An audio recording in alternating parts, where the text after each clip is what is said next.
Howdy y'all. This morning I posted a picture of a old Appalachian folk toy, and I wanted to show y'all what it is and how to make it if you wanted to. One thing I love to do, thank y'all first and foremost, all y'all that follow the page and like and share all this stuff. What I love to do is keep my Appalachian tradition alive through the Blue Ridge and just simple little things like this. So I'm going to go ahead and show y'all some things. What this is, like I said, is an old Appalachian folk toy. And it's very simple. I'm going to make one and show you how it's made. But this is called a G-Haul Whimmy Diddle. And what that is, for those of y'all folks who are horse people or maybe farming people, you would know that back in the day when a farmer would try to get his mule or his horse to plow left or right, he would say G, which was left, or haul, and that's how they would train them. So this little propeller on the end of this here Whimmy Diddle, the goal is to get it to spin both ways just by friction. And I'll show you how that's done.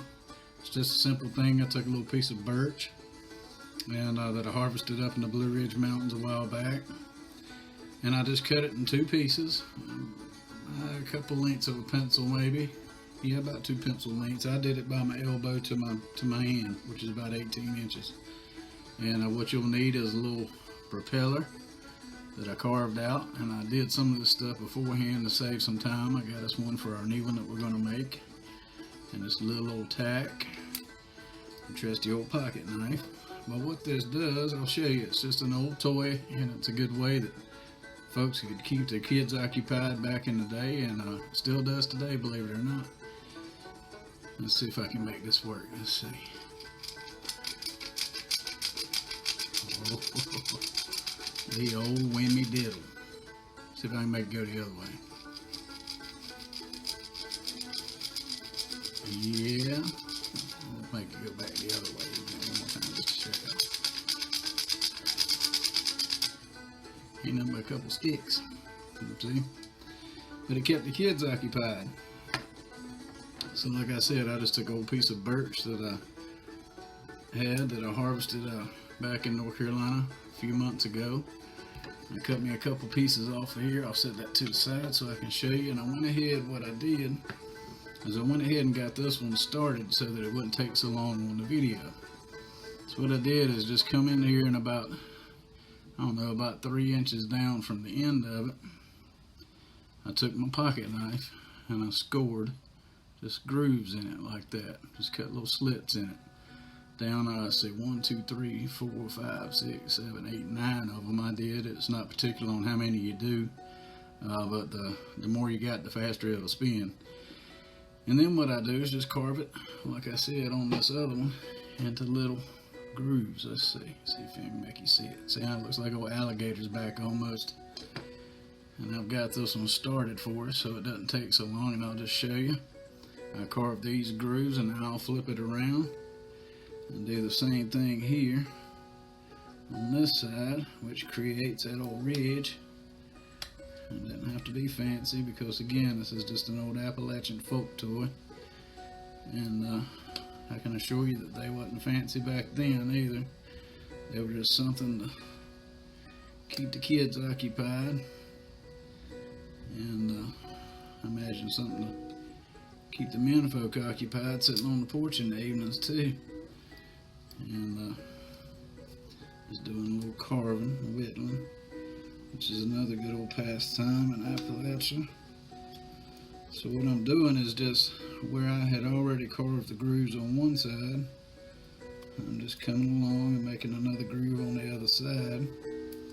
So it gives us those ridges. Like I said, looks kind of like an old alligator's back, really. And I'll get these done, and you'll see how this thing comes together pretty quick. Oh, Appalachia is a beautiful place, and it's something that I'm fiercely proud of. My North Carolina Blue Ridge Hills of home are at the very heart of me. Always have been, always will be. There's no other place I'd rather be than up in those mountains. looking out across those hills. And if you never got a chance to go and see them, I encourage you to get up there and see them for yourself. It'll be something that you never forget. It's a beautiful place. So anyway, we've almost got our little ridges cut here. I got this last one. I'm gonna clean it up a little bit. I might as well make one more little cut there. Make it, clean that up a little bit. Alright, so as you can see, what I did is just cut little grooves in it and made it, like I said, like an old alligator back almost. Now what we're going to do, we're going to hold this in.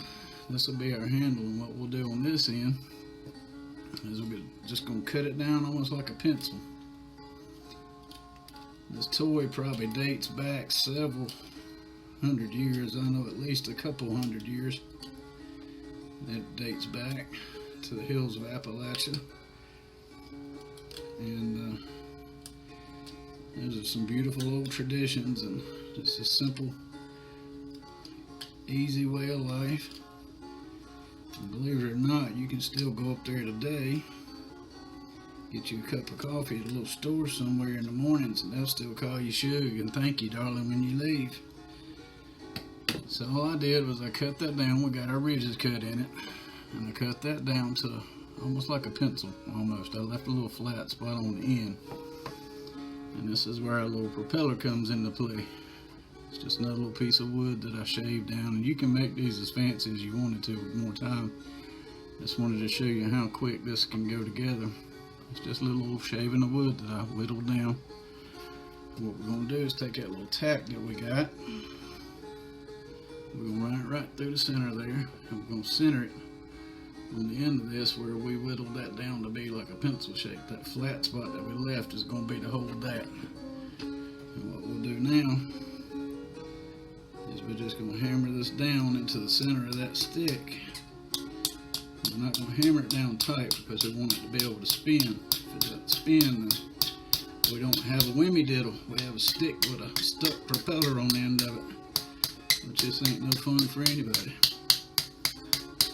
Alright, I'll show you the trick of this. Then we got our other stick. So that's our Whimmy Diddle. And this other piece of stick that I got here. The way this works, if you'll watch my fingers, you'll see. All I'm going to do is rub these grooves on this Whimmy Diddle. Let's see. Get them smoothed down a little bit.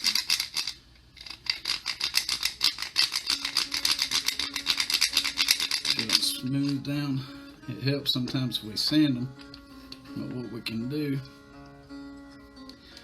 is you're just rubbing right across these grooves that we made. And you'll see the friction of it. Well, like I said, watch my finger. I'm going to keep one finger on one side of it, which dampens the vibration that this creates here on that one side, which causes it to spin in one direction.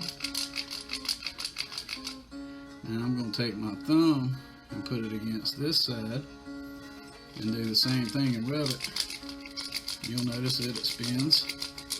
Let's see. It spins in the opposite direction. If I hold my mouth right, there we go. Now move my thumb back on my finger on this side, and it'll change directions and spin the other direction. And believe it or not, people used to actually have competitions with these things. Kids would, and other folks would. Old timers, I think, still do in some places, and there are different tricks that they have to do. They have to see how many times they can get it to change direction within 12 seconds and all kinds of funny stuff. But anyway,